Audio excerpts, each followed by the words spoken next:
Thank you. I now recognize the gentleman from Louisiana, Mr. Higgins. Thank you, Mr. Chairman. Mr. Mills, can you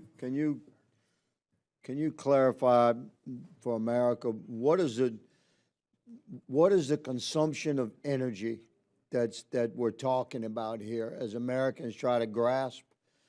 What's the difference between a data center requirement and what kind of energy does AI draw? Why is that different from a business or a home?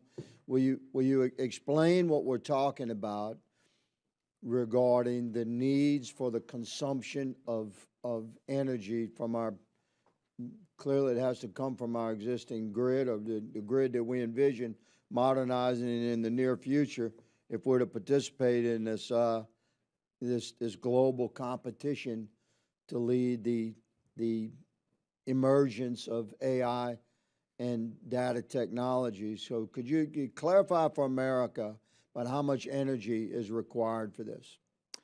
Well, it has surprised a lot of people, Mr. Congressman, as you know.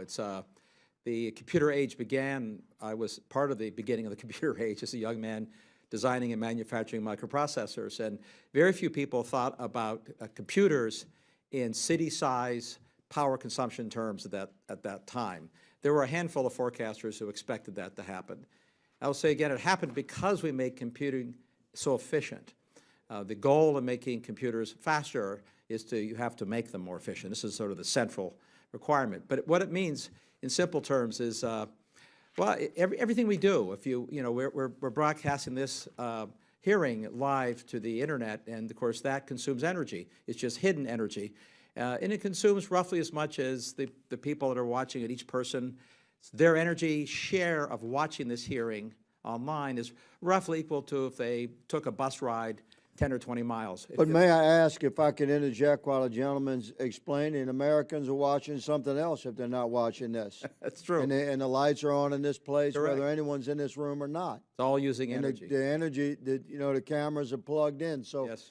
Regarding data centers, there's a failure to grasp. It took me a while to grasp, and I'm asking you to clarify for America, why do the envision data centers and AI technology, why is the consumption of energy so massive? Because the quantity of information processed is even more massive. So a single data center now typically uses more power than a steel mill. We are building them by the hundreds, and we're not building hundreds of steel mills, although it would be nice if we built a few dozen. So the magnitude of information processing that goes on, and we measure this in bytes, which has no meaning. It's a term that is exotic, but we used to be amazed at a gigabyte and megabytes.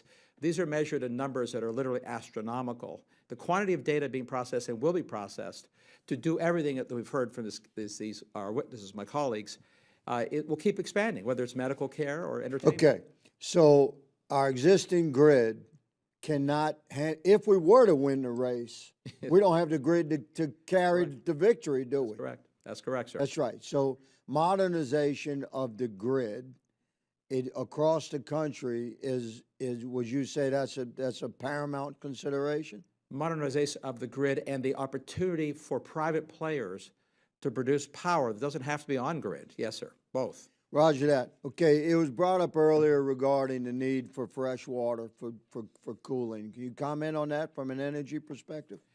Cooling is the challenge. These are very hot processors. The surface of each chip is hotter than the surface of the sun. It's a crazy number. It's hard to cool them. It takes a lot of water.